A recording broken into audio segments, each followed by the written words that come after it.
Good evening. I'm Christine Wary. I have 4 children in the Forest Hills Eastern District. Thank you for your time tonight. I have sent an email to each of you, so you've probably seen what I have to say pretty in depth. Just to remind you, because I've spoken to some of you and some of you I haven't, I think it's important to realize though, by way of background, I have a bachelor's and a master's in biological engineering. I've spent years working in research labs with some of the top tissue engineering researchers in our country. So I do understand science and I do understand research. Like I said, you have my letter and we've had conversations. So tonight I just wanted to bring up I want to talk to just a few different specific points as they pertain to the cell phone tower. Number one being the power rating of the antenna and the math that's behind that. So Julie Davis showed us a slide even tonight that showed cellular solutions being on the same radio frequency range as the Wi-Fi based solutions. That slide is fairly misleading. The data point that was missing is the power rating of the antennas used on cell phone towers versus the power rating of a common Wi-Fi access point antenna. The power rating of antennas is measured in watts and determines the intensity of electromagnetic radiation emitted. For example, home Wi-Fi access points are 0.5 to 4 watts. Enterprise-grade access points are 4 to 10 watts. And cell phone tower antennas are typically measured in kilowatts, about 30 kilowatts.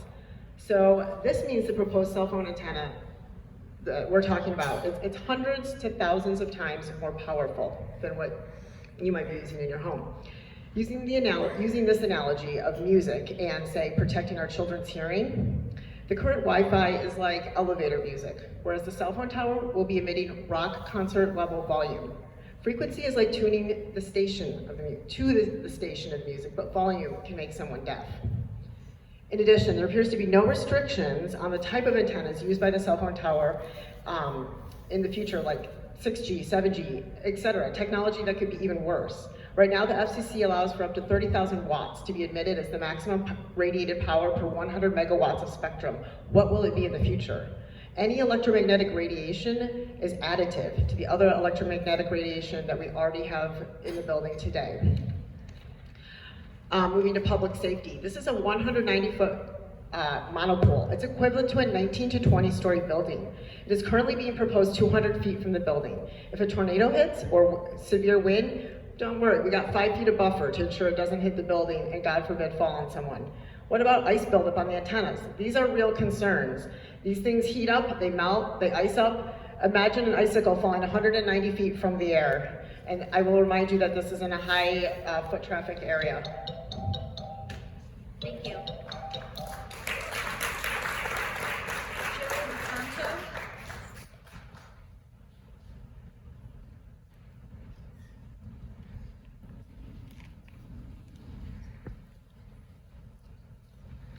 Good evening. I'm Joe DeTanto. On 2 Mile Road, actually, and a close neighbor to Forest Hills Eastern. But actually tonight I'm reading on behalf of Chris Weary, who's not able to be here tonight actually, but who has previously provided public comment, as well as someone who has written the board about alternative solutions. Chris has a bachelor's degree in electrical computer engineering from Cornell University, specifically around wireless network and cellular design. He has both professional experience designing and configuring high-density, complex wireless networks, as well as professional experience working with the top 3 telecommunications companies. He was unable to attend, so I'm going to read his statements. I've got a couple here. The first one is actually about alternative options. And so I think he'd be a great consultant actually to get into this more, but just at a high level. One of the issues is registration, improved guest registration for Wi-Fi. So there is more current technology that makes this guest registration process seamless. A product called Aruba AirPass is the industry's first seamless cellular roaming solution. Other major vendors like Cisco and Juniper have competing products now. It allows mobile devices to automatically authenticate to to the network using their SIM card without going through a registration process. So I know with Wi-Fi that becomes the issue. Like how do you use Wi-Fi at the stadium if Wi-Fi is available and all you have is your cell phone there, right? You have to register to use that. Well, there are ways to get around that now. This would allow guests seamless transition into the school's Wi-Fi network while still maintaining network connectivity and security. Basically, in layperson's terms, I'm connected to my cell network, drive onto the property, and my call seamlessly connects to the Wi-Fi network without dropping the call. It'd be amazing. Or alternatively, I can walk into the building and my device notices the Wi-Fi is now stronger than the cellular signal and authenticates and registers silently, and obviously then you're on. So anyway, these are just some ideas. There are other options there as well, other manufacturers that can support that. The next one is improved Wi-Fi network coverage and high density use cases. If we were able to remove the friction of registration, the next issue is getting Wi-Fi network coverage to the areas that need it. So the pickup line, the football field, the tennis courts, etc. Designing wireless networks for outdoor usage is now common. So that's a real possibility. It requires more access points, more antennas to provide the right signal strength and associated bandwidth to support the requirements of the use case. The use case mentioned today was so. Thank you, Mr. Thanks. Tato. Yeah, we'll get you copies. Thanks. Heidi Cottrell.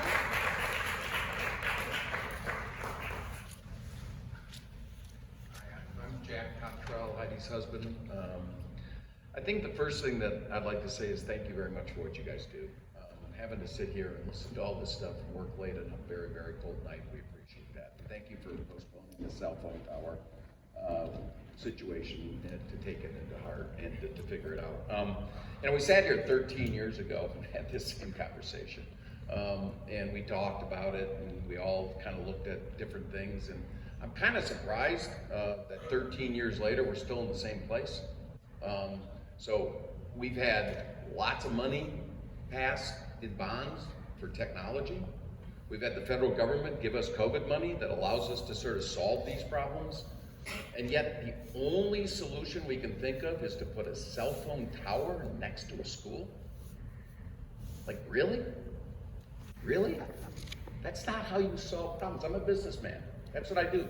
I run companies. And if 13 years ago I knew I had trouble with my cell phone coverage in my school, I would have solved this problem. And I would have solved it without putting a cell phone tower next to a bunch of kids. So 13 years ago I sat here and I thought about the problem we were creating, which was easily solved. I work at a company, we have 900 people on our campus. We have Wi-Fi, we use it every day. No problem. We don't use our cell phone cell coverage, we have Wi-Fi. And we organize our thinking to get that done. In fact, the state of Michigan, under Bill HB 4499, is considering passing a law to eliminate the opportunity to have cell phone coverage 1,500 feet from a school. So 13 years ago, I gave a little analogy, and I'll give it again today. My dad fought in World War II, and he was a military guy. And back then in World War II, all the smart people thought we should put cigarettes inside rations, you know, the food rations that the kids, the military folks would get. Because they thought that those cigarettes would keep them warm at night. But nobody knew the science. They didn't understand that cigarettes were bad for human beings back in 1940. My dad got addicted to cigarettes, fighting in World War II. He died of cancer from that cigarette addiction. And you're sitting here thinking about putting a cell phone tower next to a bunch of kids when not one of you has spent 1 second of your time understanding the science. That is not the way we make decisions. We make decisions thinking about the science and thinking about the kids. There's other options, other ways to solve this problem. Don't make a mistake. Don't put cigarettes inside somebody's rations.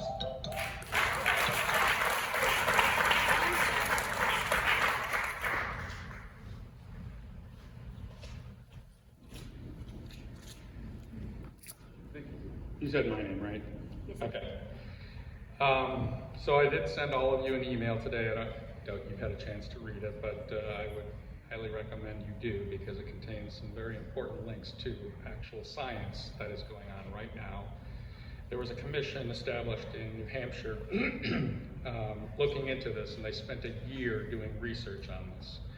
And they basically came to the conclusion that the safe distance from a school is 1,640 feet or 500 meters, and there's an extensive amount of research and science that went into that decision. Short video in there that I included with my email. I do want to thank all of you for your decision tonight. I know that the health and welfare of Forest Hills Public School students and employees should be of utmost importance to the school board administration. There were a couple of things that stood out to me last Thursday. I was really shocked that the Verizon expert didn't even know the distance between the tower and the school. There was an argument that went on between 500 feet and 200 feet, and they didn't even know the distance. And I was frankly shocked that they didn't know this. I asked for an engineering report that demonstrates the gap in signal coverage that requires the construction and placement of this tower and antenna at this exact location. Don't have that. I asked for an ongoing safety monitoring and reporting that will be done for the radiation emitted from this antenna. There's no concern about that either. I believe the contract states that the district will be paid $900 a month for this antenna. In doing some digging, I found out on private property, people are being paid between $10,000 and $15,000 a month. That seems to be selling the school district short. I think that needs to be looked into as well. I also found it strange that students aren't allowed to even use their phones during the day in the school. So that's correct. What's the urgency to get this thing up? I don't get it. I also found out that there's never been a recorded episode of an emergency call that's failed. So again, what's the urgency here? Let's take the step back, and I appreciate all of you for doing that tonight. Take a step back, let's look at the current science. You've all heard about the FCC being negligent in their duties and responsibilities to issue new safety standards. For God's sakes, in 1996, we didn't even know what 4G or 5G was. Anyway, I do want to thank you. There are lots of questions, and I think we as a community are expressing our voices, and I thank you all for listening.